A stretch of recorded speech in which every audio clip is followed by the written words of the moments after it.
Greetings. I am Sina, and this is my message.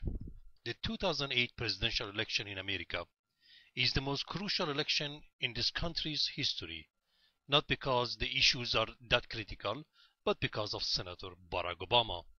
The Democratic candidate's language, posture, and demeanor suggest that he may suffer from narcissistic personality disorder, or NPD. NPD is a pervasive pattern of grandiosity, need for admiration, and sense of entitlement. Often individuals feel overly important, exaggerate achievements, and will accept and often demand praise and admiration despite worthy achievements. The following are some of the symptoms of NPD that can be seen in Senator Obama. He acts grandiose, exaggerates his achievements and talents, subtly misrepresents facts, opportunistically shifts positions, ignores data that conflict with his fantasy world, is overly confident and acts presidential despite commensurate merits and his modest life achievements, considers himself above the law, talks about himself in third person, is firmly convinced to be unique, requires excessive admiration and adulation, has a messianic vision of himself and his mission, is intolerant of criticism, displays false modesty while often evincing haughtiness, is devoid of empathy, sublimates aggression, holds grudges, and behaves like an adolescent. NPD is a prime disorder experienced by all madmen of history, from Hitler to Stalin, Mao, Kim, Pol Pot, Osama, Khomeini, Saddam, and Idi Amin. These men wreaked havoc and killed millions. They look normal. Few suspected their insanity until it was too late. Obama shares something else with these infamous narcissists: a chaotic childhood. One determining factor in the development of NPD is childhood abuse, such as neglecting of his or her emotional needs. Pathological narcissism is not run-of-the-mill narcissism, someone with a hedonistic or self-centered sense of self, but rather someone with a very weak sense of self. A child who feels inferior due to real or perceived social rejection will try to compensate his feeling of inferiority by a subconscious neurotic mechanism which the pioneering psychiatrist Alfred Adler coined superiority complex. Such a person compensates his devalued and injured self with puffery, pomposity, and by projecting a false image of majesty and authority. He retreats into a bubble universe of fantasy in which he is loved, respected, and omnipotent. All children create such a fantasy world. Narcissists simply don't live it. Since due to their extreme feeling of inferiority, they don't fit in the real world, they refuge into this bubble world of fantasy. This world of pretense becomes to them as real as the real world, to the point that they can't tell the difference. When Obama acts presidential, he is simply acting out his childhood fantasy of omnipotence and grandeur. Emotionally, he is still a hurt little boy, neglected and unloved, in the body and mind of a grown-up man. Narcissists have the emotional maturity of a child or even an animal, but the intellect of a man. They feel like a beast, but think like a human.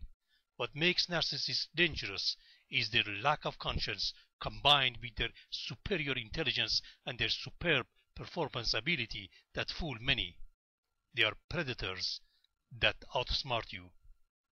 To a narcissist, reality and fantasy are intertwined. He does not just pretend to be omnipotent, omniscient, and superior to others, he actually believes it to be so. His delusions of grandiosity are real to him. That's why Obama acts presidential, despite his nugatory life achievements, lack of experience, and complete ignorance in economic, political, and military matters. As his flip-flopping shows, Obama is a cipher, but in his mind and those of his worshippers such as Oprah Winfrey, he is the one, the Messiah that holds the key to all human sufferings. Narcissism is not just a character flaw, but a mental disorder. Pathological narcissists are dangerous because they look normal and they are intelligent, when in reality they live in a world of fantasy. It is this incoherence, this disjunction between reality and fantasy that makes them overly confident, self-assured, and authoritative. Narcissists disguise their feeling of inferiority by projecting unusual calmness, confidence, assertiveness, dominance, and focus, and almost always possess superb thespian communication and oratorical skills. These are traits that make one charismatic and attract a stampede of votaries like flies to sugar. Narcissists are needy people who crave attention. They develop these skills and act them out with regal exquisiteness to attract love, respect, and admiration. They are performers, actors, sleek chameleons. Sadly, all the grace, exuberance, equanimity, charm, positive energy, and magnetism that narcissists project are pretense. They have the same function that the styrofoam Greek columns at the Democratic National Convention had: to impress. The world of the narcissist is the magical world of smoke and mirrors. He is an illusionist par excellence. Behind this facade, the narcissist is a coward, a selfish, ruthless, unethical person that would sacrifice his nearest and dearest when they no longer serve his purpose. NPD and people's lack of understanding of it has made it possible for many insane individuals to rise to the pinnacles of power. It is to this disorder that we owe most of the carnage of history. When the Bible describes Satan, it gives a textbook definition of narcissism. Narcissists are charming, charismatic, intelligent, persuasive, but deceitful and ruthless. They can seduce multitudes. When World War II ended and its horrors became known, the world said never again. Never again can only work if we choose our leaders wisely. Once a madman is in power, it's already too late. In an article entitled Understanding Obama, the Making of a Führer, I have shown many narcissistic traits that can be observed in Senator Obama.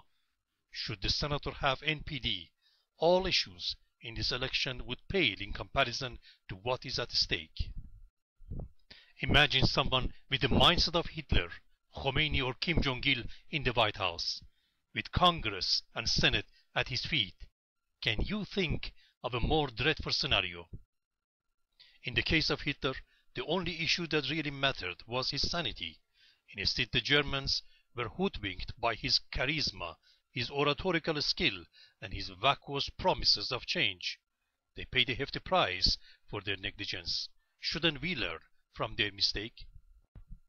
It makes no sense that cops, pilots, and nurses should be required to take psychiatric evaluation prior to being trusted with a gun, an aircraft, or a needle, whereas there is no such a requirement for those aspiring to run a country and be commander-in-chief in charge of weapons of mass destruction.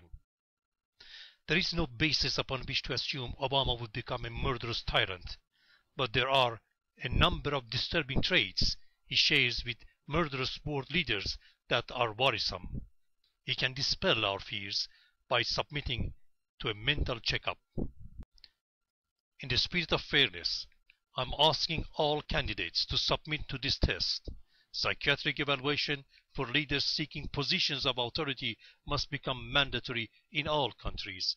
Without it, we are playing Russian roulette with war and our lives.